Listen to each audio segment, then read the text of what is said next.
Hello kids, magical stories में आपका स्वागत है। मेरे चैनल को सब्सक्राइब करें और हर आने वाली नई वीडियो को एंजॉय करें।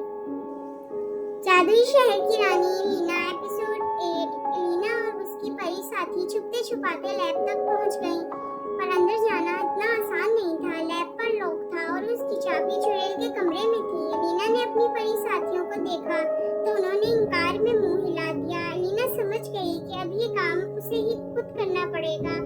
लीना ने उन सबको समझाया कि वो कहीं ना कहीं किसी चीज के पीछे छुप जाएं और चुड़ैल को नजर ना आए।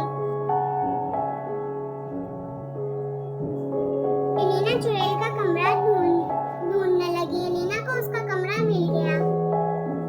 लीना जब कमरे में जाती है तो वो देखती है कि इस महल के बादशाह उसके बाबा थे। लीना की आंखों में आंसू आ जाते हैं और वो रोने लगती है। लीना को पता चलता है कि बाप के पास जादू था और एक दिन वो इस दुनिया में आया और वापस ना जा सका। लीना अपने बाबा की सल्तनत बचाने की ठान लेती है। अब लीना को चाबी ढूंढनी होती है। लीना डर डर कर हर चीज को हाथ लगाती है क्योंकि वो जानती है कि कोई भी चीज उसे मुसीबत में डाल सकती है। लीना की नजर एक कप में पड़ती है जिसके अंदर चाबी नजर आती है। लीना खुशी खुशी आगे बढ़ती है, पर इतनी देर में चुड़ैल के आने की आवाज आती है और चुड़ैल कमरे में आ जाती है। लीना किसी चीज के पीछे छुप जाती है। चुड़ैल अपने कमरे में आकर तैयार होती है और फिर चली जाती है।